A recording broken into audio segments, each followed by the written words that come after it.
천년이 참에 사탄이 그 옥에서 놓여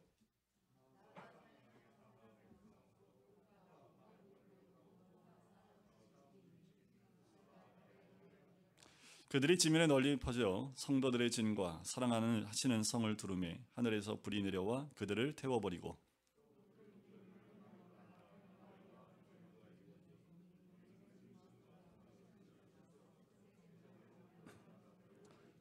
또 내가 크고 흰 보좌와 그 위에 앉으신 이를 보니 땅과 하늘이 그 앞에서 피하여 간 데 없더라.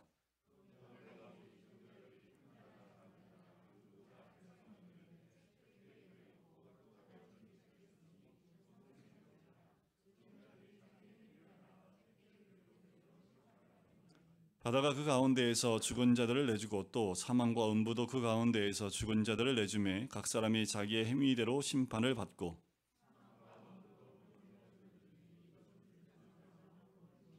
같이 읽겠습니다. 누구든지 생명책에 기록되지 못한 자는 불못에 던져지더라.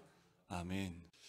오늘 말씀의 첫 글자도 천년이 참회로 시작을 합니다. 우리가 저번 주에 천년 왕국에 대한 부분을 나눴죠. 천년 동안 우리가 천년은 우리가 말로 하는 문자적인 1년, 2년 셀 수 있는 그 연수가 아니라고 말씀을 드렸습니다.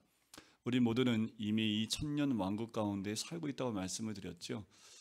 그래서 신학적으로는 이것을 후천년설, 전천년설, 무천년설 이렇게 나누어지고 또 역사적 전천년설, 세대주의적 전천년설. 그래서 전천년설도 또 두 개로 나눠서 또 나눠지는 것들이 또 있긴 해요. 왜 이렇게 나눠지냐 하면 어떠한 설로도 이 요한계시록 전체를 다 설명할 수 없기 때문에 어떤 관점에 중심을 두냐에 따라서 그 설들이 약간씩 나눠지고요. 또 신학자들의 사상도 많이 달라지게 됩니다. 전천년설은 뭐가 전천년설이었던가요? 기억나십니까? 천년 전에 예수님이 오신 때, 재림하실 때 그걸 전천년설이라고 하고요. 후천년설은요, 천년 후에 예수님이 오시는 재림하시는 그것을 후천년설이라고 얘기를 합니다. 저도 그렇고 모든 장로교, 특별히 우리 합동 측에서 따르는 것은 무천년설이지요. 이 천년 왕국이 있고 난 다음에 주님이 오신다. 또 천년 왕국 전에 예수님이 오신다. 여기에 중점을 두지 않고 이미 예수님이 이 땅에 오심을 통해서 십자가와 부활로 이 땅 가운데 그 왕국이 이루어졌다라고 보는 관점이 무천년설입니다. 무천년설은 천년이 없다는 얘기가 아니라 천년의 왕국이 이미 시작되어졌고 진행되고 있음을 이야기합니다. 우리 모두는 그리고 예수 그리스도로 인하여 믿고 죽었던 순교한 모든 자들이 예수 그리스도와 함께 보좌에 앉아 이 땅을 다스리고 있다라는 거지요. 그리고 이미 예수 그리스도를 믿는 우리도 왕 같은 제사장으로 천년 왕국에서 왕같이 우리는 이 땅 가운데 살고 있다라는 것이 천년 왕국에 대한 핵심 내용이었습니다. 잘못 알고 있으면 이 천년 왕국이라는 것 때문에 우리가 잘못된 방향으로 나갈 수 있기 때문에 이미 우리는 그리스도를 주인으로 모시고 살고 있기 때문에 그리스도의 통치권 안에 있는 우리들 그리고 이미 그 통치 안에서 왕 같은 제사장으로 살고 있기 때문에 우리가 천년 왕국의 왕같이 주님과 함께 다스린 자들이다라고 말씀을 드렸습니다. 이렇게 말씀을 드리면 제가요? 오늘 하루 살기도 힘들어 죽겠는데 무슨 왕같이 제가 다스리고 있습니까? 라고 반문이 나올 수 있지만 왜 이런 반문이 나올 수 있냐면 우리가 생각하는 사고하는 왕의 개념과 성경에서 예수님이 우리에게 말씀하신 왕의 개념이 다르기 때문에 그래요. 제자들이 끝없이 예수님께 으뜸이 되고자 첫째가 되고자 이야기했을 때 예수님 말씀하시기를 으뜸이 되고자 하는 자는 모든 자들을 섬기는 자가 되어야 된다 라고 말씀을 해주셨지요.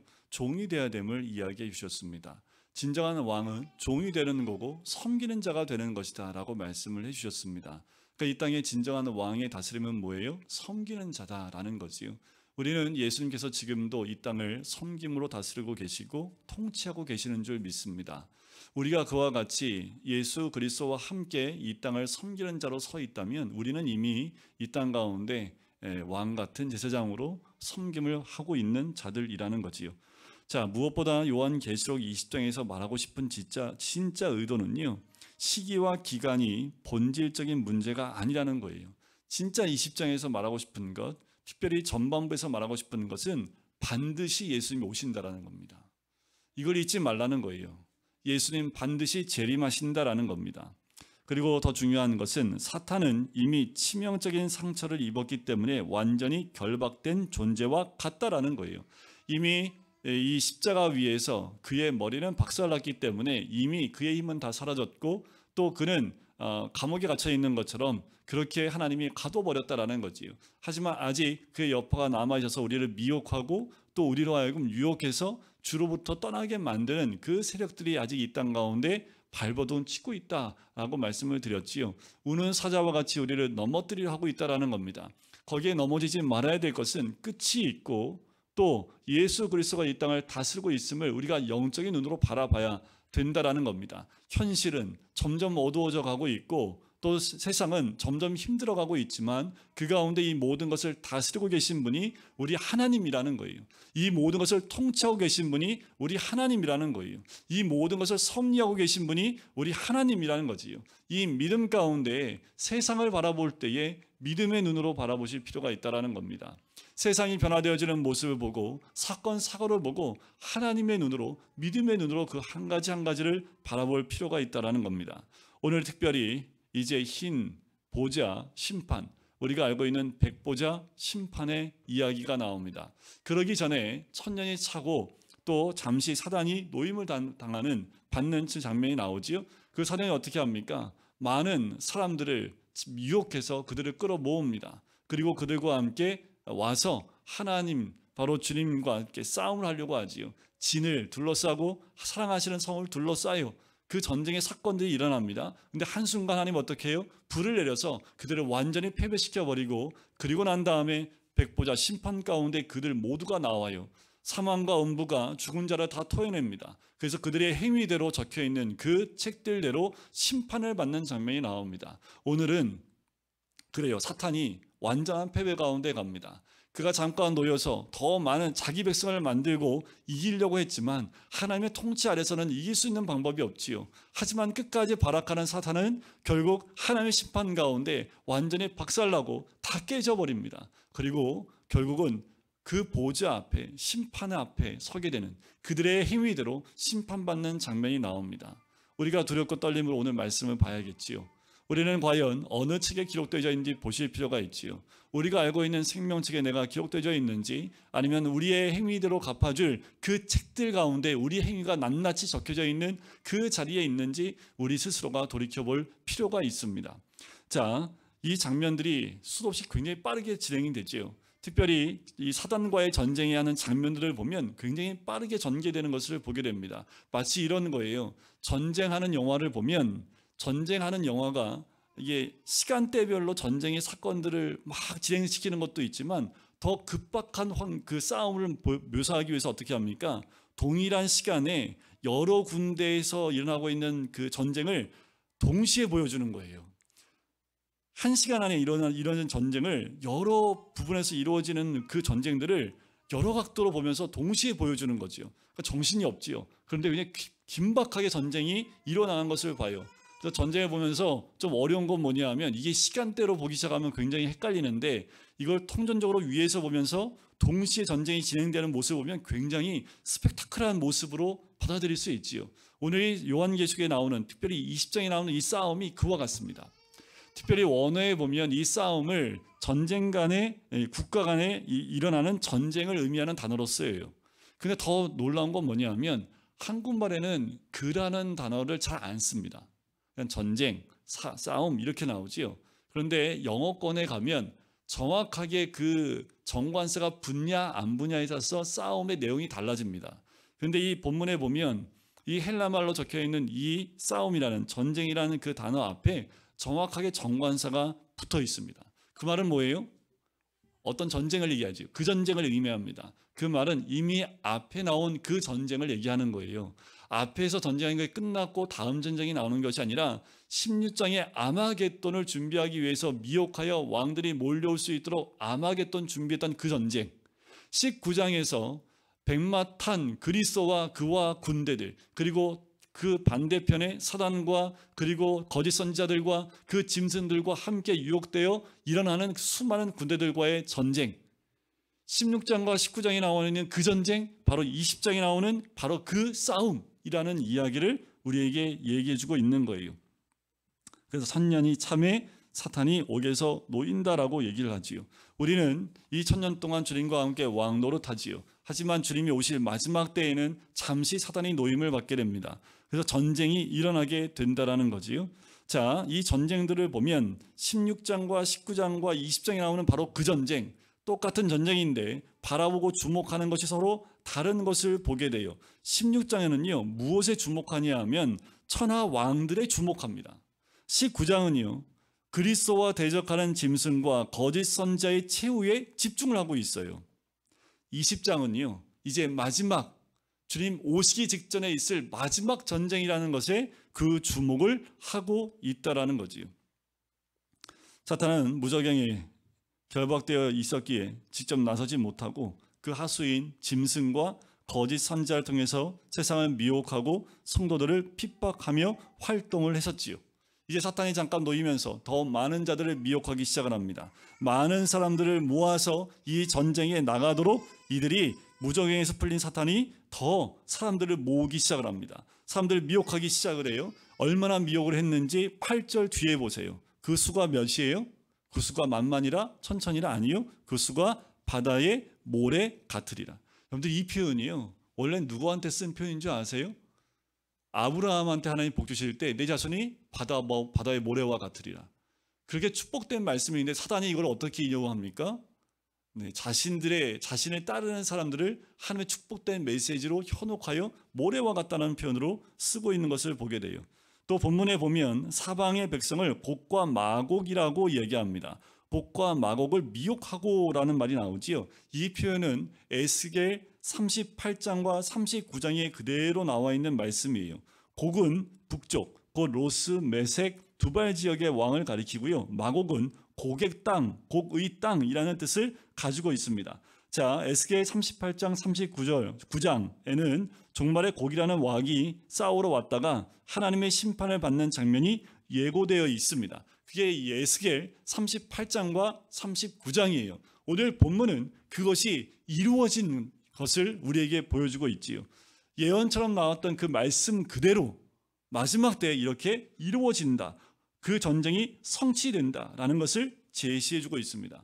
에스겔 38장부터요, 마지막 37장부터 마지막 48장까지의 흐름은요, 이 요한계시록 20장, 21장, 22장의 그 내용과 평행을 이루고 있는 것을 보게 됩니다. 내용이 비슷해요. 똑같다는 건 아니에요. 의미하는 것들이 비슷하게 흘러갑니다. 바로 에스겔에서 예고한 그 예고대로 성취되고 있는 것을 보여주고 있지요. 곡과 마곡은 에스겔서에서 북쪽과 남쪽 등에서 몰려오는 이방 민족을 가리키기도 하고요. 이는 계시록 20장 8절에서 사방에서 몰려오는 모든 백성과 민족을 상징하는 것으로 확대되는 것을 보게 돼요. 자, 지변에 널리 퍼져 성도의 진과 하나님의 사랑하시는 도성을 포위하는 장면이 9절에 나오지요. 그들이 지면에 모래같이 얼마나 많으니까요. 여러분들 세고 센 게 하나님을 대적하는 자들입니다. 근데 이 진이 뭘까요? 이 진이란 말이 어디서 처음 등장하냐 하면 이스라엘이 광야를 통과할 때 하나님의 성막 주변에 각 12지파가 진을 이루어서 이렇게 장막을 치는 모습, 그때 12진이 나옵니다. 그때 그 진을 얘기하지요. 그건 곧 무엇을 의미합니까? 광야는 교회잖아요. 그러니까 이 진은 교회를 의미합니다. 더 나아가서 하나님의 사랑하시는 성이라는 표현이 나오지요. 사랑하시는 성, 이 사랑하시는 성이라는 그 말은 하늘에서 이 땅에 내려올 새 예루살렘을 기다리며 이미 시작되었지만 아직 완성되지 않은 하나님의 사랑하는 거룩한 백성들의 모임, 그건 뭐예요? 교회지요. 교회 공동체지요. 이 진과 사랑하시는 성을 이들이 두르고 있는 모습을 봐요. 지금 이 세상이 그와 같지 않습니까? 하나님을 없이 하기 위해서, 진리의 말씀을 사라지게 하기 위해서, 교회를 없애게 하기 위해서 시대가 달라져도 끝도 없이 교회를 하여 공격해오는 권력과 또 힘과 그리고 폭력으로 공격하는 것도 있고요. 때로는 사상적인 공격을 하기도 하고요. 때로는 우리 진리의 말씀을 비틀어서 진리의 말씀이 아닌 것으로 우리를 현혹하여 넘어지게 만드는 그 공격을 하기도 합니다.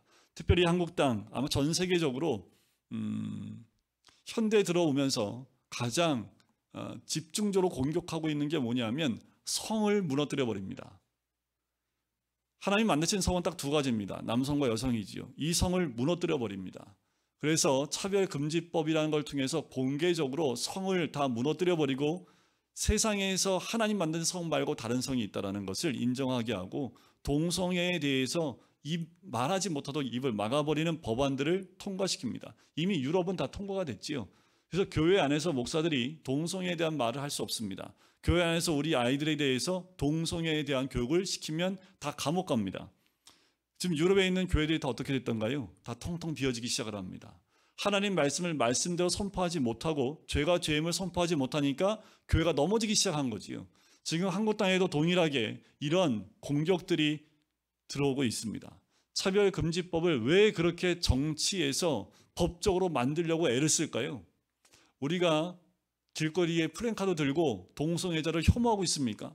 나가서 동성애자를 잡아 죽이자고 얘기하고 있습니까? 그들 다 잡아서 한 곳에 집어넣고 그들을 치유하는 곳에 기관에 다 집어넣자고 얘기하고 있습니까? 어느 누구도 우리 그리스도인들은 그들을 혐오하는 발언을 하지 않습니다. 그럼에도 불구하고 법안을 만들어서 동성애를 합법화하고 그 말 자체를 없애려 한다는 거지요. 그것은 교회에 대한 공격이고 또 기독교에 대한 공격입니다. 그걸 통해서 많은 결과물들이 외국에서 드러나고 있고 또 외국에서 그것이 통과된 나라에서 한국 땅에 와서 절대로 통과시키지 않아야 될 법안이라고 계속 얘기를 해요. 이렇게 사방은 교회를 그리고 진리의 말씀을 그리고 그리스도인들을 공격하고 또 와해시키려고 공격하고 있다는 거지요. 그런데 오늘 말씀에 보면 결과가 너무 쉽게 나는 것을 봐요. 그렇게 둘러싸여 있는데 그런데 보니까 어떻게 됩니까? 9절 끝에 보니까 하늘에서 뭐가 내려요? 불이 내려와 그들을 태워버립니다. 좀 허무하지요. 진과 사랑하시는 성에 있는 사람들이 일치단결하여 그들이 힘을 얻어 나가서 싸워 승리하였더라. 이것도 아닙니다. 그냥 그 진과 사랑하시는 성은 어떻게 해요? 그냥 가만히 있고 하나님이 하늘에서 뭐예요? 불을 내려서 그들을 완전히 다 끝내버리는 사건이 그 9절 후반부에 나오지요. 좀 허무한 것 같고 싱겁게 끝나는 것 같지만 삽시간에 하나님이 모든 걸 다 끝내버리십니다. 여러분, 우리가 해야 될 건 방어지요. 그들을 공격하는 게 아닙니다. 우리가 공격해서 그들이 이길 수 있을까요? 하나님 힘주시면 이길 수도 있겠지요. 하지만 성경에서 하나님이 어떻게 하십니까? 우리를 통해서 사용하실 때도 있지만 마지막 때는 하나님께서 하늘의 불로 그들을 심판하십니다. 불은 심판의 이미지지요. 불은 하나님의 심판할 때 쓰시는 그 도구가 바로 불입니다. 10절에 보세요. 또 그들을 미혹하는 마귀가 불과 유황 못에 던져지니 거기는 그 짐승과 거짓 선지자도 있어 세세토록 밤낮 괴로움을 받으리라. 결국 그들은 다 무너지게 되어져 있고 그들을 미혹했던 마귀는 불 가운데 유황 못 가운데 던져져서 세세토록 밤낮 괴로움을 받는 결과가 되어집니다. 결과는 뻔해요. 이미 우리에게 그 결과를 보여주고 있습니다. 여러분들 이 뻔한 결과에 넘어질 필요가 없습니다. 우리는 예수 그리스도를 믿고 그 믿음 가운데 있는 그리스도인일 뿐만 아니라 믿음의 공동체이기 때문에 근데 이 공동체 바로 이 진 9절에 나와 있는 그 하나 성도들의 진에서 벗어나시면 절대로 안 돼요. 사랑하시는 성에서 벗어나시면 절대로 안 돼요. 여러분들 생명을 다하고 이 공동체 안에 머물러 있어야 그 안에 여러분들 방주 안에 있어야 살지 방주 밖에 나가면 살 사람이 아무도 없습니다. 방주 안에 있어야 살아요. 방주 밖으로 나가지 마십시오. 눈에 보이는 것들을 따라 나가다가 하나님의 인도하심을 놓쳐버릴 때가 있습니다. 세상은 끝없이 우리를 유혹하고 끝없이 우리를 미혹합니다. 미혹에 넘어지는 이유가 뭔지 아세요? 우리 안에 모든 중심이 세상적이 되어지면 미혹에 금방 넘어집니다. 여러분들 다 있다가 없어지는 것들에 우리의 마음을 두지 마십시오. 우리는 끝까지 믿음과 말씀을 붙들고 그 성도의 진, 사랑하시는 성 안에 있어야 될 사람인 줄 믿습니다. 이들은요 결국 유황과 불의 못에 던져져요. 그리고 어떻게 해요? 그 짐승과 거짓 선지자도 있어 세세토록이라는 말이 뭘까요? 세세토록. 한국말이 참 어렵지요. 끝나지 않아요. 세세토록 밤낮 괴로움을 받아요. 언제까지 괴로움 받아요? 하나님의 다스리심이 끝날 때까지. 하나님의 통치가 끝날 때가 언제일까요? 없단 얘기지요. 그러니까 영원히 그 고난과 고통 가운데 괴로움을 받는다라는 거예요. 그러니 그 고통과 그 심판이 어떠한지 우리가 조금 더 바라보면 그 고통이 어떠한지 알 수 있지요. 그 심판의 그 엄중함을 우리가 알아볼 수 있습니다. 사탄은 필연적으로 패망합니다. 여러분들, 이거는 성경에 기록되어 있는 대로 갑니다. 사탄은요, 이미 끝났습니다. 패망했습니다. 그를 따라가 볼 필요가 없습니다. 하나님의 공의로우심이 사탄의 악을 간과하지 않기 때문에 그래요. 이건 이미요, 순교자들의 탄원이 있었던 6장에서 응답된 내용이 여기 나온 거고요. 이 땅에서 환난과 나라와 참음에 동참했던 성도들의 눈물이 닦이고 신원되었다라는 그 말씀이 이루어진 것이 20장입니다. 결국 하나님이 승리하시고 영원히 통치하실 것이라는 것, 그것을 우리에게 확실히 보여주고 말씀해 주시는 내용이지요.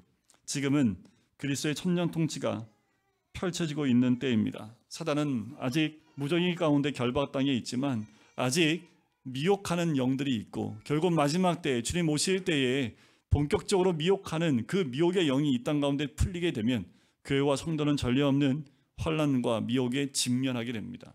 여러분들, 환난 가운데 넘어지실 필요 없습니다. 7년 대환난은 아니에요. 세대주의자들이 얘기하는 거고요. 근데 보통 목사님들은 아마도 감당하기 어려울 만한 환난이 임할 수도 있겠다라고 얘기하시는 분들이 있습니다. 어떤 환난인지 몰라요. 지금 그 감당할 수 없는 환난을 당하고 있는 세상에 저 북한도, 그리고 이슬람권에 있는 교회들도 굉장히 많습니다. 중국은요, 그냥 포크레인이 와서 교회를 무너뜨려 버립니다. 십자가 달려있는 건물을요, 그냥 무너뜨려 버리고 부숴버립니다. 그런 데는요, 그 환난과 그 괴로움들, 하지만 결국 어떻게 해요? 끝이 있습니다.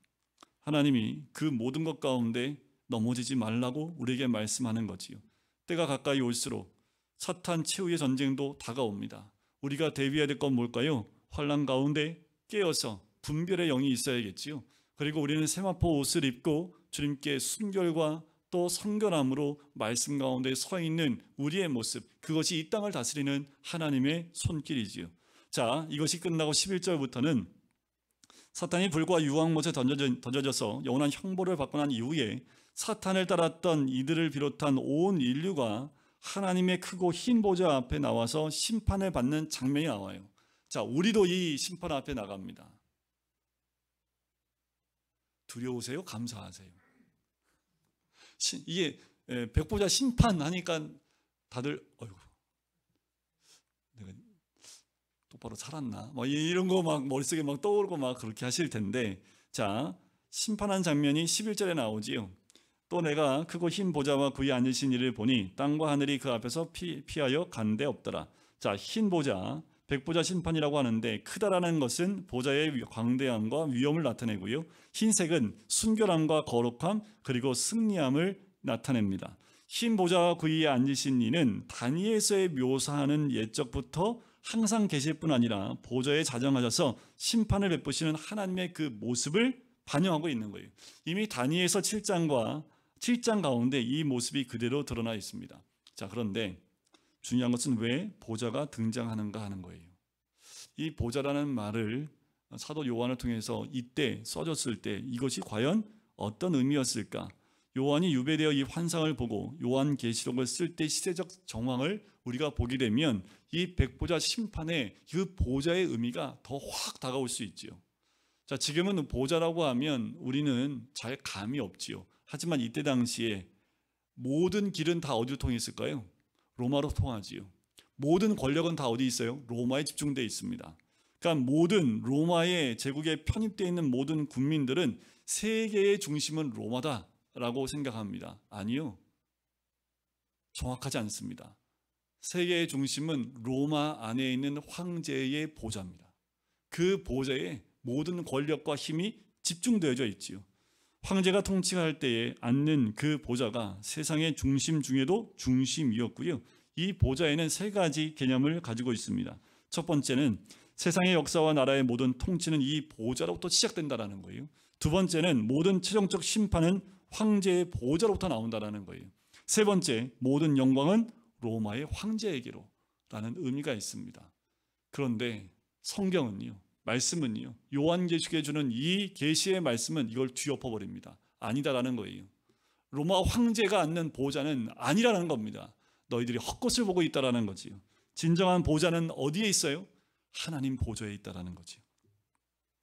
로마 황제의 보좌가 세상 통치의 시작이고 끝이며 영광이 아니라는 겁니다. 하나님의 보좌가 모든 세상 역사와 통치의 시작이고 중심이며 모든 영광의 중심에 있다라는 것을 정확하게 설명해주고 있는 거예요. 여러분, 우리는 하나님 보좌 앞에 나갈 하나님 백성인 줄 믿습니다. 세상 모든 것은 그 보좌 앞에 아무것도 아니라는 거지요. 12절을 보니 또 내가 보니 죽은 자들이 큰 자나 작은 자나 그 보좌 앞에 서 있는데 책들이 펴 있어요. 또 다른 책들이 펴졌으니 곧 생명책이라. 죽은 자들이 자기 행위를 따라 책들에 기록된 대로 심판을 받으니. 자, 책의 종류가 몇 종류가 있습니까? 몇 종류 책이 있어요? 다 마스크를 하고 계셔서 입이 벌어지는지 안 벌어지는지가 확인이 안 되는데 두 종류 책이 있어요. 생명책하고요. 그리고 보좌 앞에 서 있는 책들, 그거 뭐예요? 행위들이 기록되어 있는 책들. 두 종류의 책이 있습니다. 생명책과 행위가 기록되어 있는 책들. 자, 죽은 자들이 큰 자나 작은 자. 큰 자, 작은 자는 뭐예요? 모든 사람들을 의미합니다. 그런데 중요한 게 뭐예요? 죽은 자들이라는 거예요. 죽은 자들.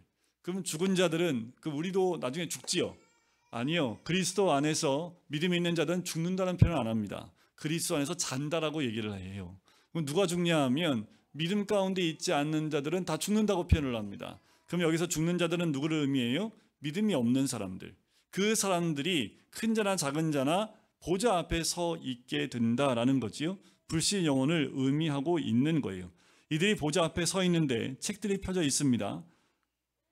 책이 아니라 책들이라고 표현하지요. 또 다른 하나의 책이 있는데 그 책은 생명책이다라는 거예요. 이들 모두 부활하지요. 첫 번째 부활이 뭐라고 제가 말씀드렸던가요? 첫 번째 부활, 둘째 부활이 있고 첫째 부활이 있다고 그랬죠. 첫째 부활은 뭐예요? 우리가 예수 그리스도로 새 생명을 얻는 것. 우리는 이미 첫째 부활을 경험한 사람들입니다. 아멘 하셔야죠.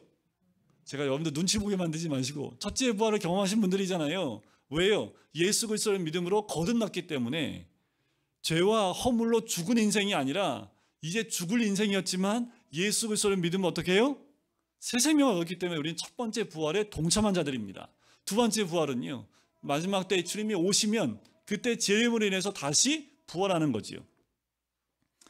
우리는 그 첫 번째 사망에 있지 않은 사람들입니다. 믿지 않음으로 방하는 그 사망이지요. 이제 여기 성경에 둘째 사망이 나오잖아요. 둘째 사망은 뭐예요? 심판으로 해서 끝나는 겁니다.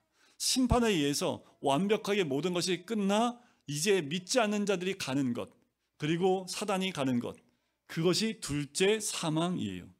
자, 이들은 모두 부활하여 하나님의 큰 보좌, 흰 보좌의 심판대 앞에 서 있어요. 보좌 앞에 두 종류의 책이 있다고 그랬죠. 이들의 행위를 기록한 책, 다른 하나는 생명책입니다. 다니엘서를 잘 반영하고 있는데 다니엘 7장에 보면 책들은 심판을 위해 펼쳐져 있다라고 얘기했고요. 12장에는요, 책에 기록된 모든 자가 구원받게 됨을 보고하고 있습니다. 그러니까 다니엘서에도 책이 두 종류가 나온다라는 거지요. 7장과 12장은 두 종류의 다른 책을 추론하는 거지요.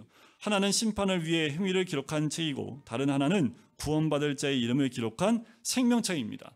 성경에 그 이마에 인친 자들, 그리고 하나님의 이름, 그 이름이 기록된 자들, 그 자들이 기록되어 있는 것이 바로 이 생명책입니다.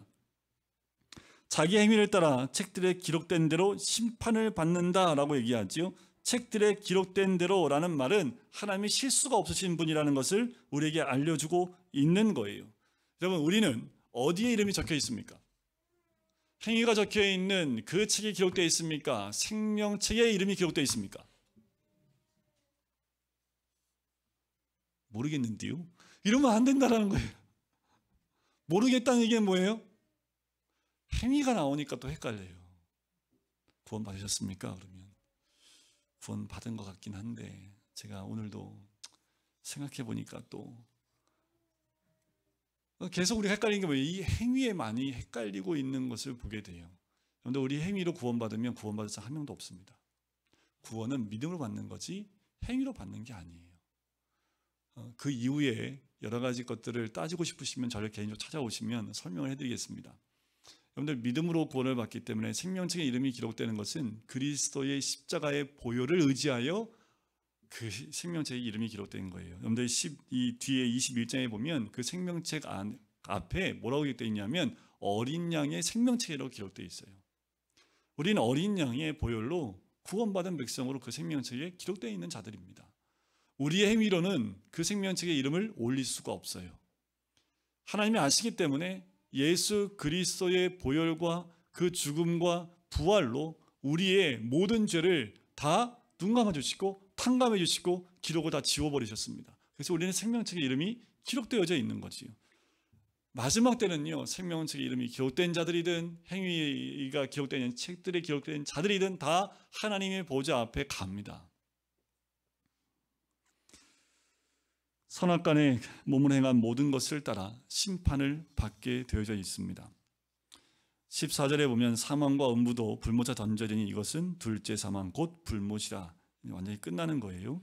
15절에도 보면 누구든지 생명책에 기록되지 못한 자는 불못에 던져지리라. 생명책에 기록되지 않으면 그냥 불못에 던져집니다. 여러분들 누가 생명책에 기록된 자들이고 누가 생명책에 기록되지 않은 자들입니까? 이 기준이 어디에 있다고요? 믿음에 있다고요. 그래서 고린도후서 13장에 보면 사도 바울이 너희가 믿음 안에 있는지 너희를 시험하고 확증하라라고 얘기하잖아요. 내가 믿음 안에 있는지 어떻게 알아요? 그러니까 여러분들 믿음 안에 있는지 자신을 시험하고 날마다 확증하라고요. 그러지 않으면 늘 우리는 유혹되고 미혹돼서 우리의 믿음이 흔들릴 때가 많으니 매일매일 내가 말씀 안에 그리스도 안에 그리고 믿음 안에 있는지 자신을 직접 시험해보고 확증하라는 거예요. 언제요? 매일이요. 매 순간이요. 이 땅에 사는 우리들이 매 순간마다 내가 믿음 안에 있는지 자신을 점검해 볼 필요가 있다는 겁니다. 행위로는 우리가 좋은 열매 맺을 사람이 아무도 없습니다. 그런데 행위로 우리가 봤을 때 선한 사람들, 이름도 안 밝히고 어디다가 돈을 많이 갖다 준 사람들, 많은 사람들이 도전받고 많이 하지요. 좋은 행위이지요. 하지만 하나님이 보았을 때, 결과물로 봤을 때 그 행위 하나 가지고 하나님이 너 천국 가고 지옥 가 이걸로 한다면 우리 모두는 그렇게 환불하면 되겠지요. 기준이 거기에 있지 않습니다. 왜냐하면 그 기준은 사람마다 보는 관점에 따라서 그 기준이 달라지기 때문에 여러분들 행위로는 구원받을 자가 아무도 없다고 성경에 이미 기록되어져 있습니다. 구원은 예수 그리스도밖에 없습니다. 우리 죄 때문에 우리 죄를 위해서 우리의 죄를 구속해주고 또 탕감해 주시기 위해서 십자가에 죽으시고 또 죽고 난 이후에 부활하심을 통해서 우리에게 참 부활의 소망을 주신 그 믿음으로만 우리는 생명책에 그 이름이 기록되어질 수 있는 거지요. 생명책에 기록된 우리 모든 성도님들, 우리가 생명책에 기록된 대로 사시면 됩니다. 생명책에 기록되어 있다는 것은 예수 그리스도를 내 삶의 주인으로 선포하고 믿고 나가는 사람들이 어린 양의 생명책에 이름이 기록된 사람입니다. 주인이 내가 아닙니다. 다시 점검해 보실 필요가 있는 거죠. 열매로 알리라 라는 그 말씀을 우리 예수님께서 마태복음 5장에서 이야기하십니다. 열매로 뭘 알 수 있을까요? 중요한 것은 열매는 우리가 드러나는 결과물이겠지요. 그 결과물이 좋은지 나쁜지는 뭘로 알 수 있어요? 여러분들 나쁜 나무에서 좋은 열매 맺을 수 있습니까? 좋은 열매가 나쁜 열매 맺을 수 있어요? 포인트는 열매에 있는 것이 아니라 나무에 있지요. 좋은 나무면 좋은 열매 맺게 돼 있습니다. 나쁜 나무면 나쁜 열매를 맺을 수밖에 없는 거예요. 근데 우리는 좋은 나무입니까? 나쁜 나무입니까? 말을 바꾸면 또 대답을 못 하셔 또. 이 말이 그 말이고 그 말을 이 말을 이렇게 뒤집어서 얘기하고 이렇게 얘기할 때마다 똑같은 말을 제가 질문하는 건데 다 말만 다르면 이렇게 대답을 못 하죠. 근데 좋은 나무예요, 나쁜 나무예요? 우리는 어느 나무에 접붙임 받은 사람들입니까? 그 좋은 나무가 누구예요? 이게 유치원생들처럼 하나하나 짚어드려야지. 우리는 다 예수 나무에 접붙임 바 돼서 다 좋은 나무예요. 그러니까 우리한테는 무슨 열매가 맺힐 수밖에 없어요? 좋은 열매가 맺힐 수밖에 없지요. 그래서 우리는 생명의 책 가운데 이름이 적힐 수밖에 없습니다. 그래서 우리가 믿음 안에 있는지 우리 스스로를 시험하고 확증하라고 얘기하는 거예요. 그런데 우리 모두는 예수 나무에 붙어있는 하나님 백성인 줄 믿습니다. 때가 가까이 오는 것 감사해야 되지요. 마지막에 오는 것 감사해야 됩니다. 왜요? 우리의 삶의 본향은 여기가 아니잖아요. 여기가 삶의 본향이 아닙니다. 여기는 삶과 고난과 괴로움과 슬픔과 모든 것들이 있지만 하나님과 함께하는 저 하나님의 나라 본향에는요 다 없어요. 하나님만을 기쁘시게 하는 그 결과만 남아있는 거지요. 우리가 이 땅에서는 딱 한 분 주님만 기쁘시게 하는 그 모습으로 나가는 모두 어린 양의 생명책에 기록되어지는 주의 백성 되시기를 주님의 이름으로 간절히 축원드립니다. 사랑의 주님, 때가 심히 가까이 왔고 또한 주님이 이 때가 가까이 올수록 세상은 더 엉망이 되어지고 아버지 세상은 점점 더 악해지고 세상은 점점 더 살기 어려워지는 세상으로 나아가고 점점 교회를 핍박하며 믿음의 공동체를 향하여 공격해 오는 더 많은 일들이 일어날 수밖에 없음을 고백합니다. 하나님의 생명책 가운데 기록된 우리들, 그 생명을 소유한 우리들, 예수 그리스도가 나의 구주임을 고백한 우리들, 이 땅 가운데 세마포를 입은 자들로서 성도들의 진 사랑하는 쓰는 성 가운데서 멀어지지 아니하며 그 안에서 주님과 함께 동행함으로 이 땅 가운데서 생명책의 이름이 기록된 자로서의 삶을 살 수 있는 우리가 될 수 있기를 간절히 소원합니다. 더 나아가 아직 그 생명책에 기록되지 못한 우리 가족이나 아버지 하는 내 주변에 있는 사람들이 있다면 그들에게 이 마지막 때에 그 생명책의 이름을 올릴 수 있는 그 기회를 우리가 나눌 수 있도록 아버지 인도해 주시길 간절히 소원합니다. 이 마지막 때에 더 순결함과 더 정결함으로 주님 앞에 서 있는 주의 백성 될 수 있도록 축복하여 주시옵소서. 감사드리며 예수 그리스도의 이름으로 기도드립니다. 아멘.